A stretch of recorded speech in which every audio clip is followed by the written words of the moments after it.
Finalement, le métavers, ce n'est que l'extension d'une communauté en ligne, enrichie d'une expérience utilisateur différente et de possibilités de monétisation complémentaires.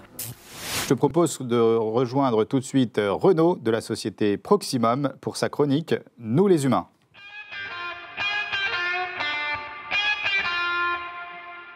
Bonjour, moi c'est Renaud de Proximum 365. Comme chaque mois, bienvenue dans la chronique Nous les humains. Aujourd'hui, on va vous parler communauté et métavers. On pense souvent au métavers comme une innovation qui va révolutionner les marchés. Ce n'est peut-être pas exactement cela. Revenons un peu dans le passé pour comprendre le monde actuel. Dans les années 90, j'ai organisé les premiers événements de mise en relation one-to-one. À cette époque, les communautés sectorielles locales étaient identifiées. Il fallait juste les rassembler pour que la magie opère. En clair, les clients avaient juste à me dire « j'ai une communauté, organisez-moi un événement avec des rendez-vous d'affaires ». Dans les années 2000 à 2010, avec l'effervescence de la mondialisation, l'acquisition communautaire s'est complexifiée. Mes partenaires et clients souhaitaient accroître leur communauté avec des investisseurs et acheteurs exogènes et internationaux. Comment répondre à cette demande? En développant des filiales commerciales à l'étranger pour alimenter sans relâche les communautés existantes, ce que nous avons fait. Et aujourd'hui alors, où en est-on? Aujourd'hui, mes clients me disent « je veux construire un métavers pour valoriser ma marque ». Mais quand je leur demande « avez-vous déjà une solide communauté centralisée et engagée ?» La réponse est souvent non. Sauf que créer un métavers sans avoir de communauté au préalable,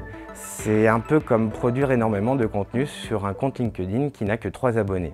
C'est gâché. Car finalement, le métavers, ce n'est que l'extension d'une communauté en ligne, enrichie d'une expérience utilisateur différente et de possibilités de monétisation complémentaires. Alors pour valoriser votre marque grâce au métavers, travaillons d'abord les piliers de l'agglomération communautaire centralisée de nos écosystèmes, clients, prospects, fournisseurs, partenaires, etc. Mettons en place des systèmes de cooptation efficaces pour que la communauté s'accroisse par elle-même. Incitons les membres de la communauté à devenir producteurs de contenu par divers systèmes de récompenses pour n'avoir qu'à faire des compléments de notre côté. Et encore beaucoup d'autres astuces sur lesquelles nous serons ravis d'échanger davantage avec vous en privé. En résumé, lorsque votre communauté fonctionnera, le plus dur sera fait. Il sera temps alors de le faire basculer dans un monde 3D afin de leur ouvrir de nouvelles perspectives d'une part et d'attirer de nouvelles cibles d'autre part. Et pour cela aussi, on a des tips que je vous partagerai lors d'une prochaine chronique. Au revoir les humains et bon tech show Vincent. Merci beaucoup Renaud. Édouard, tes réactions et un peu ta vision du métaverse et aussi pour épicerie.